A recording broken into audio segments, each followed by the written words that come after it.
I'm Nyesha McCauley, and you're watching AccessTV.org. Dedicated to the only serious choice, the gospel of Jesus Christ, in music and the spoken word, you're watching Light Source Victory Television Live with me, your host, Pastor J. Stan McCauley, inviting you to sit back and relax for the next 8 minutes as we continue our journey into the life-changing, life-giving, everlasting word of the Most High God. My friends, it is indeed time for the most important 8 minutes of the day, Bible study.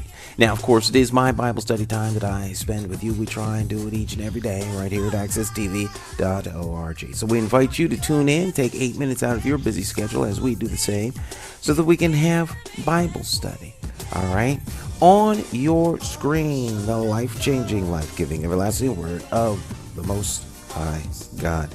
We are currently studying in Hebrews. It's been a while since we've been here because, of course, we've been on our break. We do 11 weeks on, 2 weeks off.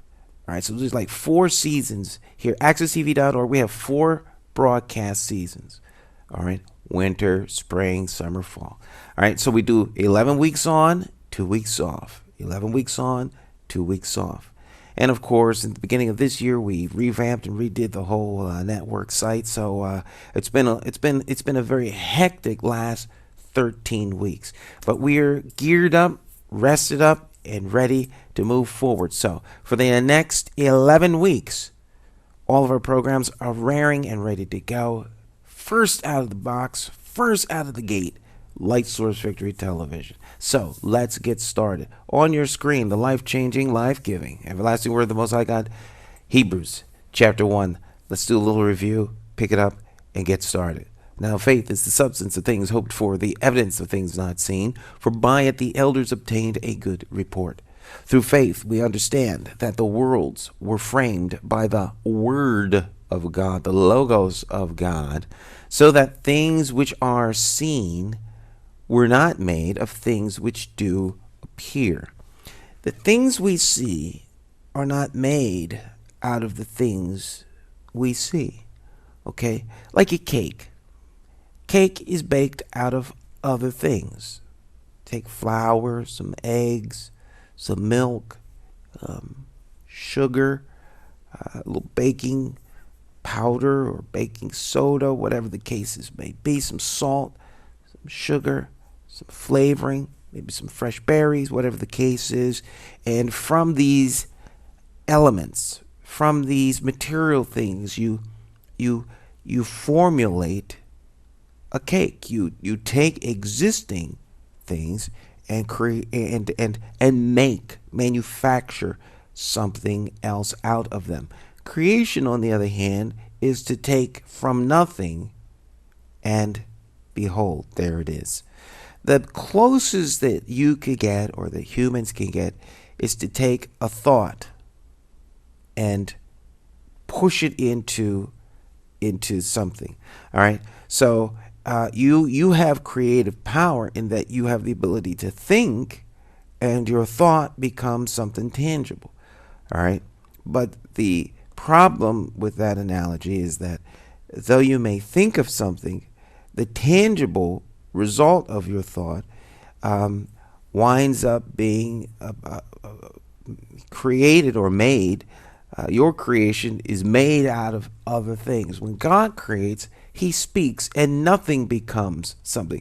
So he literally wills it into being. So the material world is the result of the spiritual world, not the other way around. It isn't that God exists because through the evolution of time, man has evolved into this creature that has this longing and a need to worship something. All right, and that there's a whole nother subject for another day. That those that postulate that notion or that idea or put forward that idea have a big hole in it, because where would the need or the notion to worship come from if man evolved from, amoeba? Okay. So God is the creative force, and he does so through the sheer power of his will as is expressed in his word. So God spoke, and all that is came into being. And so that's what we understand. All right. So faith has creative power. All right. This isn't because I believe or I have faith, and so I embrace the notion that the worlds were framed that way. Now, this is a statement saying that the worlds were framed through faith. Faith is the vehicle. All right. Faith, the vehicle, the logos, God, the word. Behold, boom, world was. Verse 4. By faith, Abel offered unto God a more excellent sacrifice than Cain, by which he obtained. And we need to really go and look at the whole beginning there, that the creation, and move through there into Abel, Adam, Eve, Cain, Noah, and the flood. In light of the fact that the new movie Noah is out, which my wife and I went to see. It took her everything she could to sit through the movie. In my never to be humble opinion, the movie was just, it was bad. Okay, well, the movie was just bad. I hate to say that because I love movies and I respect movie makers. I mean, technically, the movie, in terms of special effects and all of those kinds of things, was phenomenal. But the biblical application of the movie was way off. I mean, it wasn't even near a notion or a thought. So maybe we'll look at Noah as well when we get, as we read down through this. Okay, verse 4 at the top of your screen. Abel. Okay, by faith Abel offered unto God a more excellent sacrifice than Cain, by which he obtained witness that he was righteous, God testifying of his gifts, and by it he being dead yet speaketh. Life is in the blood. Abel was murdered by his brother because of his genuine love for God, and the outward manifestation or expression of that love was demonstrated through the sacrifice of the lamb. So as Cain offered up this sacrifice, the purity of heart, the sincerity in the expression is what God recognized and honored. Cain brought forth an offering, but Cain's motive was wrong. So it's the attitude of the heart that matters, not the action. A lot of times people think that an action demonstrates true intent. By no means. If that were the case, it wouldn't be con artists. Okay, you would be able to, when people tell false truths or lies, if you will. Okay, so you don't necessarily know when someone is being genuine or not. You can't look at somebody and tell what they just got finished doing in the last 4 hours of their existence. It might have been outside of the Word of God, because you just don't know. Okay, but God sees the heart. He sees the intents. All right, so he looks beyond the expression and sees the intent for which the expression is rendered. So if you give a gift to someone simply because everyone else is bringing a gift, so you figure you better pick up a gift, and you smile and you do the niceties and all of the social trappings that go into gift giving, and then you give them the gift, and then they don't know that whether or not your heart is genuine. Okay, but God does. See, God sees the intent, and as somebody who likes to give things, there's nothing more offensive to the gift giver than those that receive the gift not respecting and appreciating that gift. Okay? So, if the attitude of the heart of the giver is right, one gives a gift that is, you give. You give it. You're not giving with intent to receive. You just give. That's part of the problem when it comes to people and they're offering at church. They give with an intent to receive, like they're making an investment. God is not Smith Barney. He's not Shearman, Lehman Brothers or somebody like that. He's not the intergalactic banking cartel, all right, trying to manipulate the world and currency to a greater end. God, when you give, when God gives, he just gives. For the Bible says, no greater love that a man have than he lay down his life for his friend. Okay, so Jesus, the Logos, the Word of God that became flesh, that spoke the worlds into being, all right, Jesus gave his life as a gift, all right, for you. That if you would believe in him, you could receive the gift. All right, you have to acknowledge the giver of the gift, all right, and worship the gift giver, not the gift, right? So you have to acknowledge the giver of the gift in order to truly take possession of it. All right, now let me make the point because I'm getting a little long-winded here. If you give with a pure heart, then you give without intent to receive. Abel gave. He did not intend to receive anything back. What else? What are you going to get back? The animal is not there anymore.